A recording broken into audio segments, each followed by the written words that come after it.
Hi, I'm Nikos and I'm the course designer for Soundflow Music Academy, and welcome to part 2 of our Massive X tutorial series. Now, in this video, I'm going to walk you through the noise oscillators, the filters, and the insert effects, as well as different routings that you can use to actually get really interesting sounds using these modules. So let's start off with the actual routing tab over here. Now, this is sort of where we left off last time. We did have the oscillator routed directly to the master output. I've actually taken that routing off because I want to route the oscillator, our sound source, through the filter. So this F right here, this F module stands for filter, and you can select what kind of filter you're going to use right here in this box. Now, these are the filters, these are the noise oscillators, and these are the insert effects. And because routing is so incredible, so flexible in Massive X, I could route the first oscillator to the filter, then to the master output, as well as to one of the insert effects or multiple, and those to the master output as well. So we're basically getting 3 different parallel sounds running at the same time. Now, a lot of people have been saying they're disappointed that Massive X only contains one filter.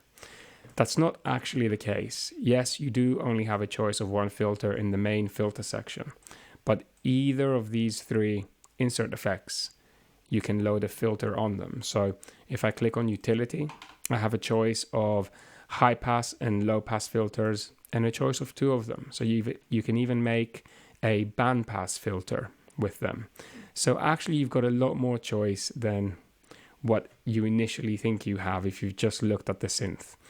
So let's start by walking you through some of these filters. I'm going to route oscillator 1 to the filter, which I've already done, and then the filter to the master output. We're going to start with Asimov and Blue Monarch because they're the 2 probably most commonly used filters. Now, these are just your normal low pass filters. Well, Asimov at this stage. You've got a low pass 4, low pass 2, and low pass 1. For those of you who don't know what a low pass filter is, I've got an EQ loaded very quickly just so that I can demonstrate.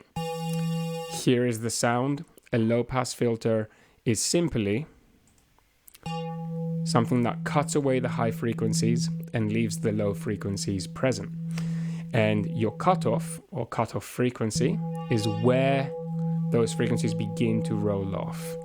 Now, a low pass 4 is a filter with a steep curve like this, a steep cutoff. A low pass 2, which stands for 2-pole, is a little bit less steep, so there's a few more high frequencies that are let through, and a low pass 1 is even less steep again, so even more high frequencies are let through. Very cool. So let's have a listen to the effect of the filter over here. I'll turn off this EQ altogether. Low pass 4, low pass 2, low pass 1. Now, key tracking, which is KTR here, what this does is the higher the pitch that you play, the higher the note you play on the keyboard, the more the filter will open up just naturally, will open up a little bit to compensate for the fact that you're playing a higher note, just like a real instrument would. See, if you had the filter here, but you played a really high note, it wouldn't come through because the high notes, the frequencies might be playing around here, but the filter might be cutting off the sound around there. So key tracking just means the higher the note you play, the more the filter will open to compensate. So that's what this does.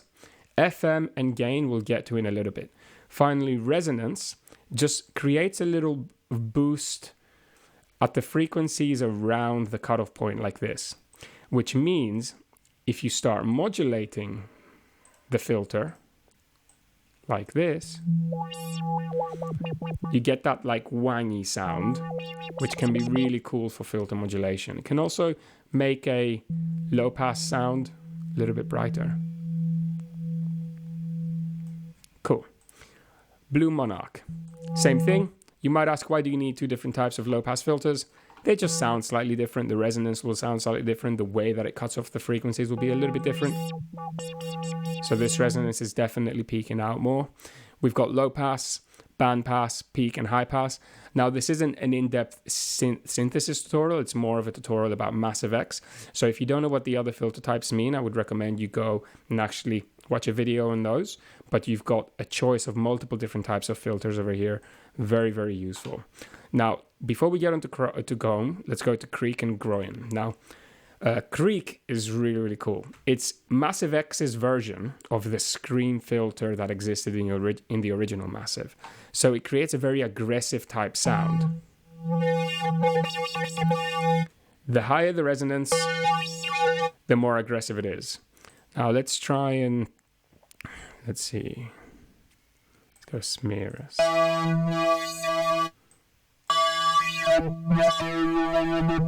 Yeah, very driven sound, just like it says. Still a low pass filter, but with all that distortion. Gnarl is similar, but just I find it to be a little bit softer, less piercing on the high frequencies. Noisy is even softer again, but you still get that nice, clearly pitched resonance. And newer, even softer again. Now, if you turn the resonance down, this sounds quite similar to just a normal low-pass filter. Groin, quite similar thing, but you have less aggression. And character can tone that down. So it becomes more of a normal low-pass filter. With this, it just adds a bit of saturation, a little bit of aggression to the filter. Again, with this, you've got low pass, band pass, peak, and high pass. So you can do the opposite. High pass can take away the low frequencies. And band pass is a high pass and a low pass at the same time. So just like the diagram shows here. And then peak is just a boost without actually filtering any frequencies out. So increase the resonance, you get some really interesting pitching up sounds that way. Super cool. Okay, now comb is where it gets really interesting, because comb has an internal feedback loop. So what this means is it will feed back the sound that you're producing back into itself, and it will phase with the original, and it will add a lot of peaks and troughs to the sound. So that means that you're going to get a sound that kind of looks like this.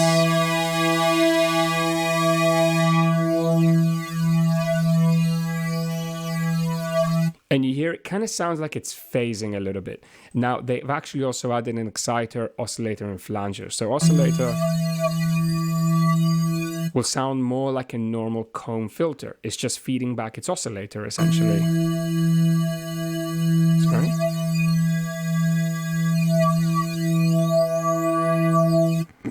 Exciter adds some brightness, some aggression to the sound.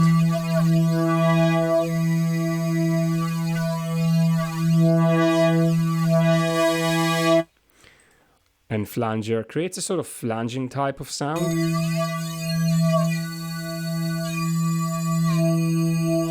And of course, if you modulate this, it can sound really interesting. So we're just going to set an LFO to modulate it real slow.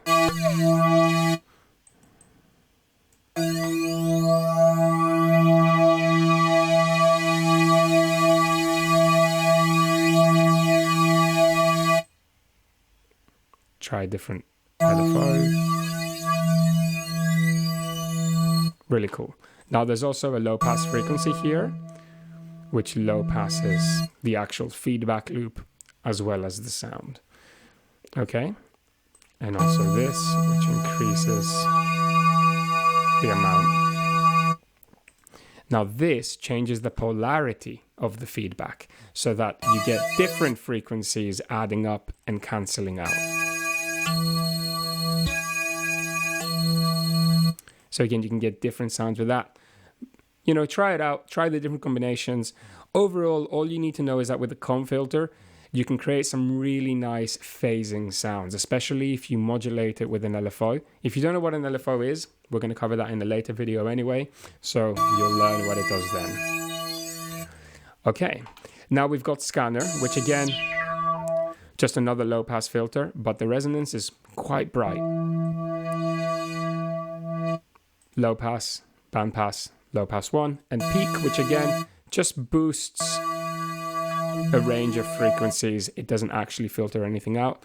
And then we've got state variable filters, which again overall, they're so this state variable filter, just to say, again, doesn't actually filter any frequencies, but you can create peaks at the low and high frequencies to boost the lows and highs. In fact, we can probably see it a little bit better here. Let me move this to the side. There you go. And then the frequency control in the middle moves those peaks around. And the bandwidth brings them closer together and further apart. You can add more with the resonance,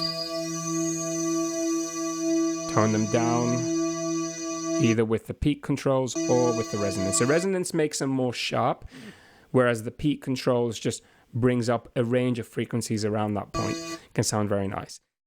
Now, finally, I want to show you one more thing, which is the gain and the FM. Now, these are really, really interesting. Now, by increasing the gain, it increases the input level going into the filter, and you can get some really nice saturation, thickening to your sound. So with no gain, just a normal filter, adding gain, do you hear how much it thickens the sound? So if you want some of what people call sort of that analogness, right? That sort of sound that you get from an analog filter when you drive the input quite heavily, you just increase the gain. And it can make the resonance sound a little bit thicker as well.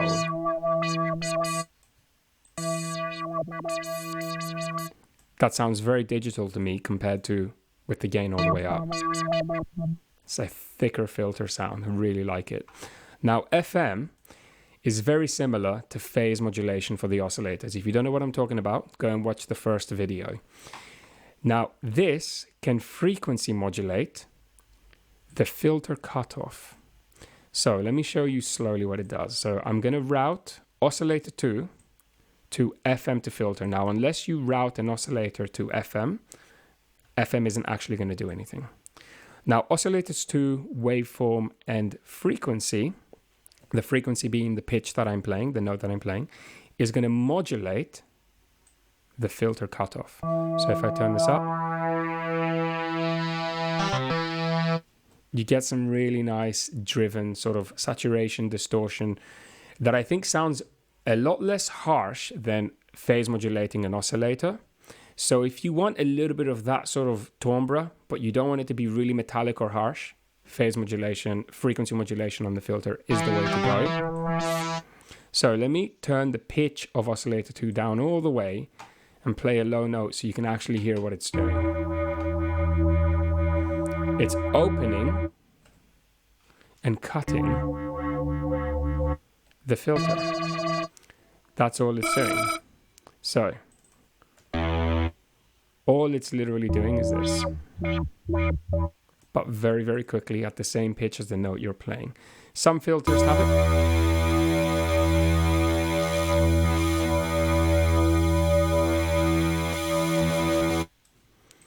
Others don't, such as the Creek, I believe, doesn't have it because it already feeds back into itself and does some sort of modulation to excite the sound. Okay, now let me show you some really cool combinations. You can use this with the noise oscillators and the insert effects. Now, the noise oscillators I will cover in detail in one of the later videos, but I just want to show you some cool tricks. So we're going to load a sound. Let's go with burble. Turn it up and route the noise straight to the master output. I'm going to deactivate the filter to the master output so I can hear just the noise. Cool. Now, I'm actually going to take the noise and I'm going to route it to insert A, letter A, number 1, basically. Here, let's see, I'm going to have a frequency shifter. Let's listen to that. So it pitches it up and down. Now keep in mind, you can actually pitch it here as well, but I might use this on one of the oscillators as well. So this is the reason why I'm doing this. Now from the frequency shifter, it's going to go to insert effect number 2. and then to the master output. Insert effect B, or number 2, is going to have a utility with a low pass. Right, so I did this before. So let me explain what I've done. I've activated a low pass filter on both of them, low pass 2. Now 2 of them would make a low pass 4-pole. That's why I've selected on both of these filters to have a low pass 2. Then what I've done is I've taken envelope 2 and I've selected 0 sustain and very quick decay, and right, we'll go with 0 attack so that the filters are opening immediately and closing immediately. Well, very quickly. Okay, so they're opening and closing very quickly, both of them. Now, we're going to get the full sound of the noise initially, and then it's going to start to sound filtered. One more time. There you go. I'm going to increase the decay a little bit so that it takes a little bit longer to close. Cool. Now, I'm actually going to go to the shifter, the frequency shifter, and I'm going to do the same thing. Route envelope 2 to the frequency.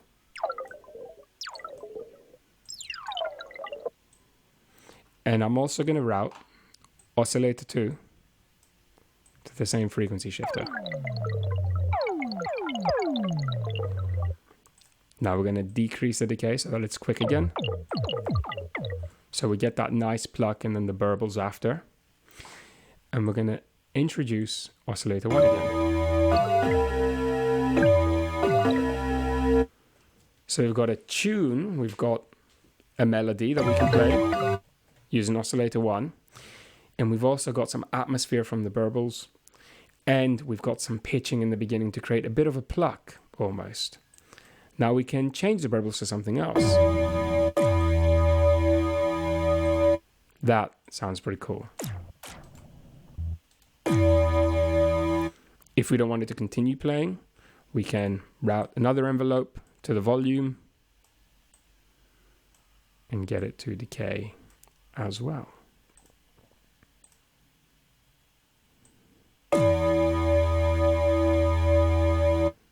There you go. Super cool. I love what you can do with this synth. You could even route the noise to the main filter and even oscillator 2.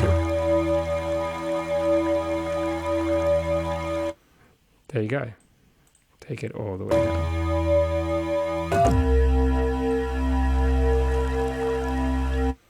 Now there's a lot of effects in the insert effects. We've got frequency shifters, we've got distortion units. So for example, I could also take utility insert effect number 3, C. I can add some distortion to it. We'll go for hard clip distortion, which is quite sort of harsh distortion. We're going to route the filter to the distortion and the distortion to the master output.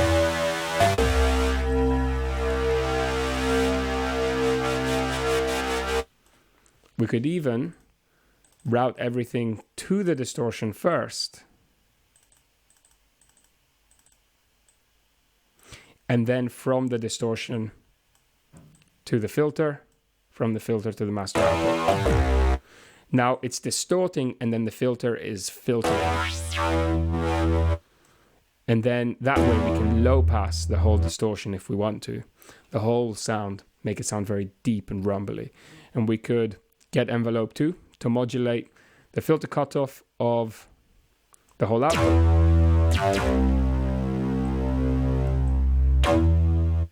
What about 3? Really cool. Less resonance. Let's try a different filter. So remember, the Groyan and the Creek filters add a lot of sort of saturation and harmonics to the sound. They distort, whereas this one is just a low pass filter.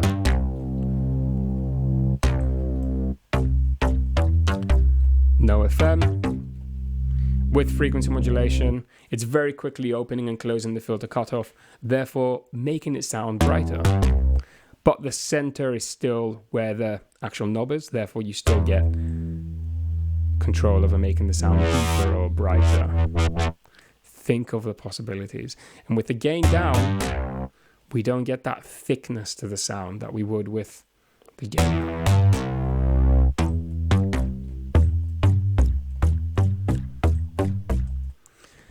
Fantastic.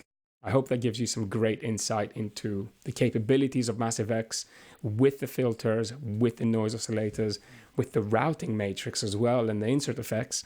Now, there's a lot more to cover in the coming videos, but take what you've learned so far, apply it, practice, repeat, and you'll see a lot of improvement very quickly. If you'd like to learn more, please look at our website, soundflowmusicacademy.com. We run courses, one-to-one courses, and the nice thing about our school is that we provide real-world opportunities to our students. So recently, we just went to Ibiza, where we took 22 of our DJ graduates, and they DJ'd in Eden, in Es Paradis, in Pure, in Ibiza Rocks Bar, and a lot of them actually got scouted by record labels as well, which is always amazing. Of course, I'm not in the studio right now. I'm just in my hotel room as I'm traveling. But yeah, I think you'd really enjoy some one-to-one lessons. It's a great way to learn music production and DJing. Anyways, thank you very much. If you liked the video, give it a thumbs up and see you on the next one. Bye-bye.